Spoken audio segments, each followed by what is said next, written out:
Ako ay magbabahagi sa inyo ng pagluluto ng pilipig. At ang tawag dito sa amin ay paugok na pilipig. At ito yung kanyang recipe pilipig, saka itong asukal at itong cooking oil or mantika. At ngayon, ating umpisahan na at ating bubuksan na itong ating lutuan.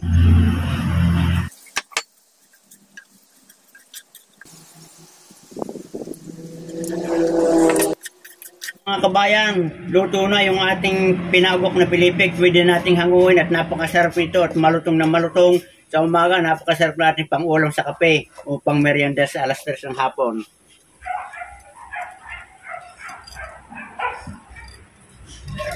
Tayo muna mga kabayan ay magtitimpla ng kape at ito'y kaulam na kaulam itong ating paugok na pilipig.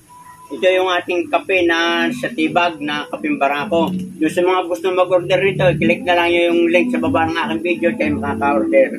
At itong lalagyan ng kaunting asukal. At yung ilalagay dito yung ating paugok na pilipig. Napakasarap. Ito yung tatagal bago kumunat. Ilagay lang natin sa glass yung may takip. Mga kabayan, napakasarap ng paugok na pilipig at sana kayo ay minatutunan sa binaging ito ng pagluluto ng pinipig. Magandang araw, kabayan!